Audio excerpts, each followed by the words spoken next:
Hello friends, कैसे हैं आप सब। मैं आपका अपना मित्र एडवोकेट एसएस मिश्रा लीगल दर्पण चैनल में स्वागत करता हूं। फ्रेंड्स, आज मैं बात करने वाला हूं एक्सीडेंटल क्लेम के बारे में, यानी कि मोटर व्हीकल एक्ट 1988 के बारे में, कि जब किसी व्यक्ति का रोड पे जाते समय एक्सीडेंट हो जाता है,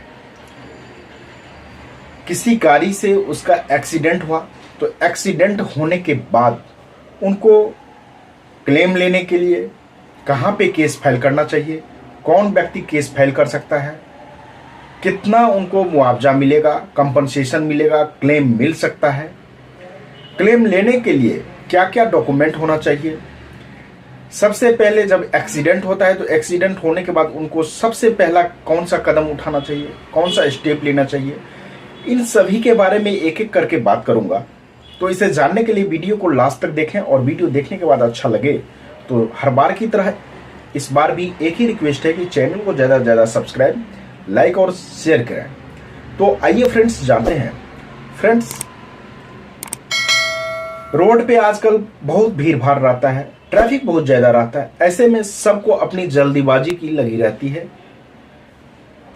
उस स्थिति में क्या होता है कि रेड लाइट रहता है, कभी कभार देखा जाता है कि रेड लाइट रहता है, फिर भी रेड लाइट को तोड़ के व्यक्ति आगे निकलना चाहता है। कभी कभी ओवरटेकिंग का भी मामला आता है। जिस भी प्रकार से हो, एक्सीडेंट की संख्या जो है दिनों दिन बढ़ता जा रहा है।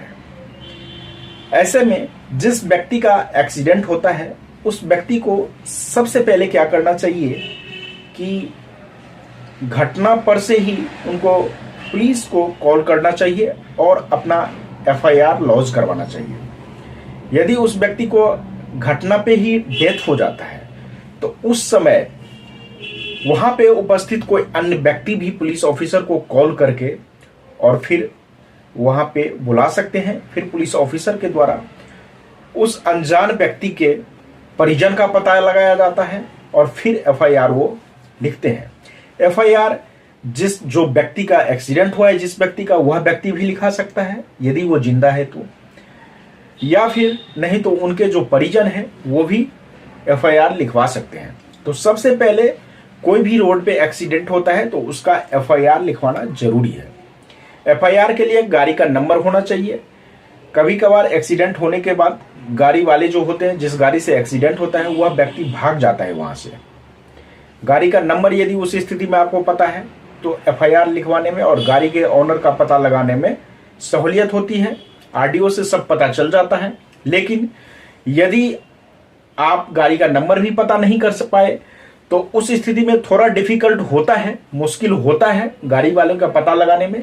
लेकिन आजकल हर जगह मेट्रो सिटी में या जो भी बड़ी सिटी है, रोड पे कैमरे लगे होते हैं, उससे पुलिस वाले चाहे तो उनका पता लगा सकते हैं और उस बेस पे उनको कोर्ट में घसीट सकते हैं, कोर्ट में बुला सकते हैं। अब बात आती है कि जब एक्सीडेंट का कोई मामला आता है तो उस स्थिति में कौन कौन से केस चलता है। तो इस स्थिति में दो केस चलता है। एक तो जिस व्यक्ति ने एक्सीडेंट किया है उस ड्राइवर के खिलाफ उसको सजा दिलवाने का।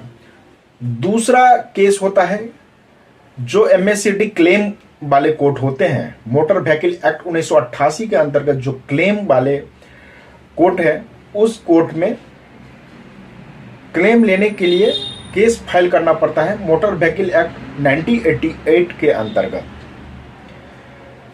केस कौन फाइल कर सकता है? केस फाइल करने के लिए जिस व्यक्ति का एक्सीडेंट हुआ है वो भी फाइल कर सकते हैं, या फिर उनके परिजन भी फाइल कर सकते हैं। व्यक्ति की मौत हो गया है तो उन पे आश्रित जो भी व्यक्ति हैं उनमें से कोई भी केस फाइल कर सकते हैं।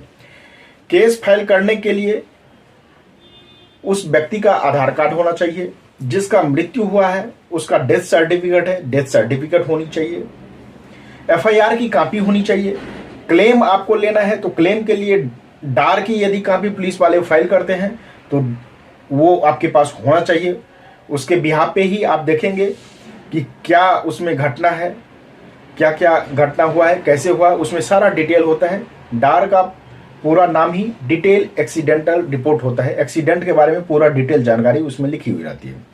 यदि पुलिस ऑफिसर डार नहीं फाइल किए हैं तो जो भी कंसर्न कोर्ट है उस कोर्ट में आप FIR के पे काम नहीं हुआ है, डार नहीं फैल के आ गया, तो 156(3) लगा के आप स्टेटस उसका पता लगा सकते हैं और इस तरीके से भी आप पिटीशन फाइल कर सकते हैं वहां पे। और जो दूसरा कोर्ट है सदात दिलवाने का क्रिमिनल कोर्ट, उसमें पुलिस ऑफिसर जब चार्जशीट फाइल करेंगे तो अपने आप वो जो भी केसेस क्रिमिनल का है वो चलता रहेगा। अब सबसे बड़ी बात होती है कि आप क्लेम के लिए कहां पे केस फाइल करेंगे। तो जहां पे जिस गाड़ी से एक्सीडेंट हुआ है उस गाड़ी का ओनर जहां पे रहता है वहां पे भी आप कर सकते हैं। यदि गाड़ी इंश्योर्ड है, इंश्योरेंस गाड़ी का है, तो इंश्योरेंस कंपनी जहां पे है वहां पे भी कर सकते हैं। व्यक्ति का जहां पे एक्सीडेंट हुआ है वहां पे भी कर सकते हैं, कहीं भी आप उसके लिए केस फाइल कर सकते हैं। तो अब बात आती है लास्ट में कि मुआवजा यानी कंपनसेशन कितना मिलेगा।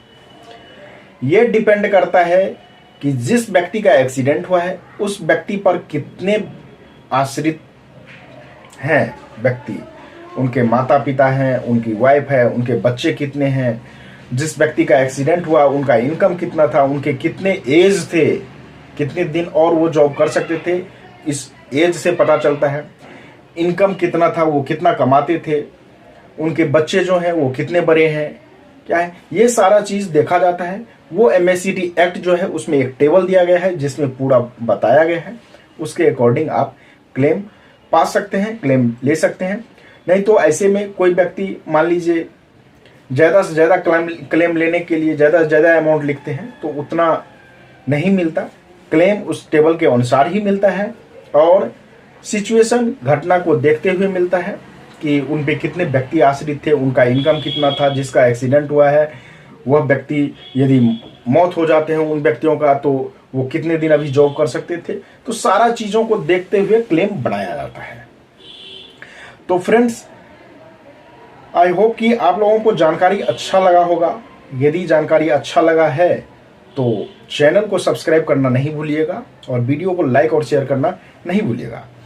आपको लीगल से रिलेटेड कोई भी जानकारी यदि चाहिए तो स्क्रीन पे दिए गए नंबर पे आप मुझे कॉल कर सकते हैं, ये पेड सर्विस होगा।